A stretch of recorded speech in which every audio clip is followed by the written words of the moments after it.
Eamon Khan here for Seconds Out with Sam Jones. Just got Sami in the background as well, having a bit of banter. But he's heading towards his Misfits boxing debut. How's he looking? He's looking excited, looking like he's ready to deliver the goods. I was going to say something funny, but I won't. I'll keep it private. No, Sami is ready to go, mate. He's ready to go. He's trained really hard. He's in a great gym.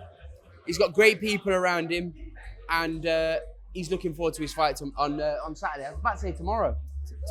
Saturday.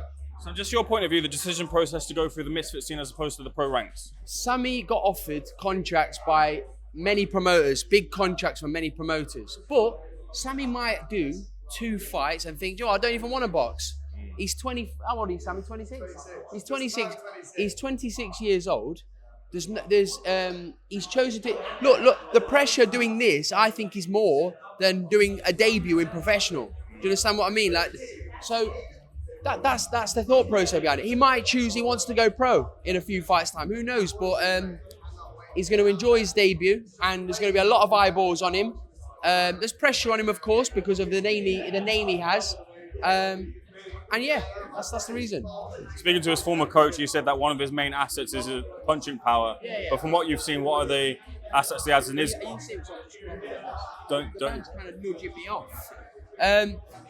Sami can punch, yeah.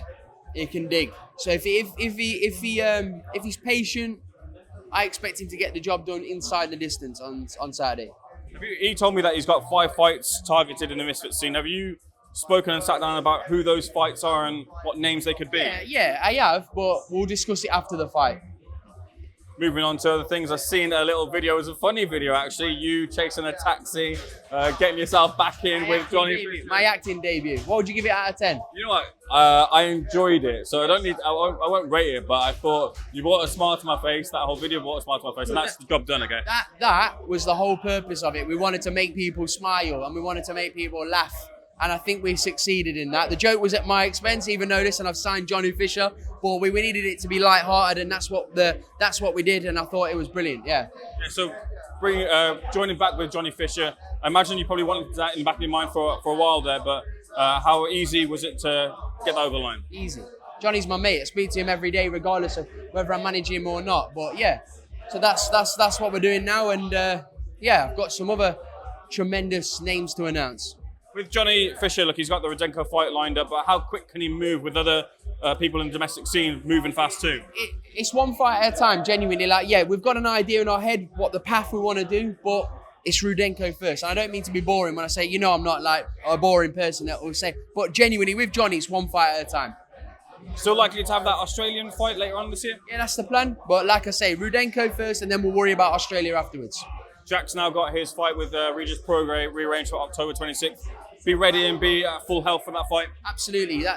Matchroom did a great job in getting the fight turned around very quick. Same venue, 26th of October. It's going to be brilliant. Get your thoughts on the now announced Bivol versus Beterbiev undercard, which features Fabio Wardley versus Fraser Clark, the rematch there. One of the big fights on that card. Let's break that down first. Who do you think gets the hand raise at the final bell? I think Beterbiev will win the fight if he's still the man he was. I just feel like his relentlessness is going to win him the fight. So we'll see. But it's a great fight. Looking forward to it. What about Wardley Clark too? I think Fraser's the favourite in this fight, but Fabio's a great fighter. It's just one of those fights that, look, it could have headlined at the O2 Arena. It's a great fight. For that to be an undercard fight is amazing in itself. Really looking forward to it. You're just hinting there that maybe you'd like to have seen this in the UK as opposed to Saudi. It's not about whether I'd like to see it in the UK. I just wanted to see the fight, and the two boys are getting well compensated for it, so fantastic. On that undercard, obviously a lot of good fights there, but people kind of discussing Eubank Jr. in with Kamil Zarameta. Yeah, Eubank's doing Eubank. The biggest fight for Eubank is Conor Benn. So when he does that fight, Conor gets to fight again in the UK. That's the fight to me. What's your gauge on Chris Eubank Jr.'s career? It was Sami's dad at one point most famously said, which camera do I have to look at to tell Eubank Jr.? Have you got that clip? No. Big up Eubank, man. I'm a big fan of Chris Eubank Jr. I'm a big fan of his dad as well. My dad was on a hype that night, but at the same time, even Chris Eubank, when we saw him, he said he knew he could have done a better performance than that. So it is what it is. But Naz is going to say what Naz is going to say. So no one's going to stop him saying what everyone wants to think. Not just to Chris Eubank's son as well. He'll say what he wants to me about my boxing, about my life anyway. So everyone's prepared to get the stick off him. Has he softened on Chris then? 100%. He likes Chris. He spent a bit of time with him out in Dubai. I've done a bit of training with him. I've got love for their whole family. So yeah, big up the Eubanks, man. See you in a bit. The Canelo fight, though, was the one that was on the table for him, which he, I guess, turned down for reasons regarding the financial side of things. He was meant to fight Crawford, he was meant to fight Canelo, but the bottom line is his biggest payday is a welterweight called Conor Benn. That's his biggest payday.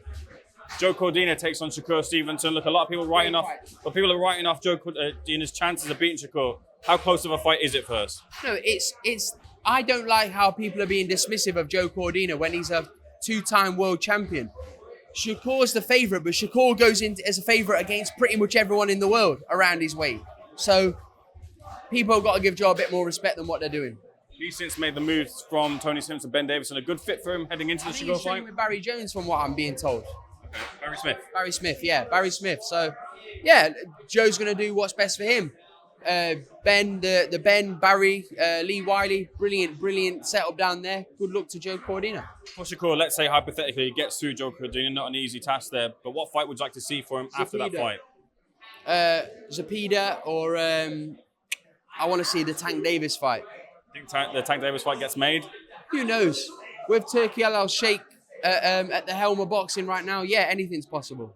I want to get your thoughts on, it's now been cleared up, I guess, from Oscar De La Hoya, the video of him, I guess, dancing. I wonder what you thought of that when you saw it. He was having a lively night, wasn't he? So we say. He's going to do whatever he wants to do, isn't he? But yeah, I don't think you'd catch Frank Warren or Eddie Earn or Bob Arum or walking around in a thong. I don't know. Oscar's going to do what Oscar wants to do. He's since clarified it and said it's like a video to kind of raise awareness for cancer, I believe it is. Get yourself checked out, your body parts and things. So I guess that's a positive. Yeah.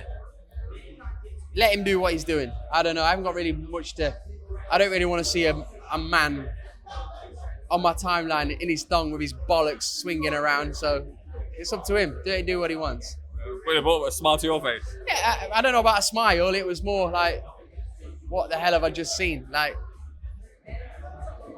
good luck to Oscar. Let him do what he wants to do. Heading into a big fight, AJ versus Dubois. First of all, what are the chances you think of Liam, who's heavily rumoured to be performing on that card, bringing out Noel and there being a bit of an Oasis reunion on that card? This, a few weeks back, and I've got people I said, I've got this feeling that Liam Gallagher's going to perform and bring out his brother. I just had this feeling. Turki Al-Sheikh's bringing Frank Warren and Eddie together, and he's bringing Oasis together. Who knows? Probably. Be brilliant. You got your tickets booked for Oasis? No. And do you know what? I like Oasis a lot. I've got them on my... Just so you're aware, I'll share this to say people aren't know I'm just like chatting shit.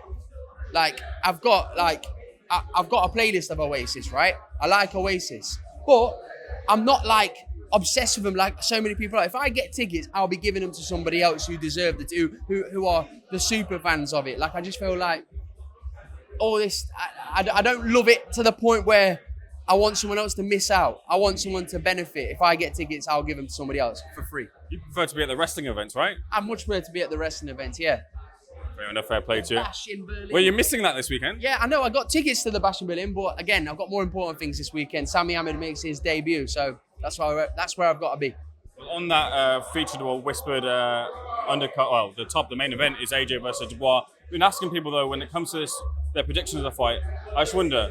People are talking about this fight being the first fighter to land their big punch, clean punch, and they're going to win the fight. But I just wonder if the boxing IQ of both fighters has been overlooked here, especially with AJ joining with Ben Davison. That's a large part of the game plan, sussing out the other fighter. Yeah, sure. I believe that AJ's the favourite, but I think Daniel Dubois is going to be a live dog in there. But I think it's a 4 to 6 round fight. What about, well, here's another part of the fight that I've been discussing with other trainers, especially with Dave Colwell. I asked him about who would you bank on their endurance in the later half of the fight, especially considering AJ's admitted in the ring that he's not a 12-round fighter. I don't know.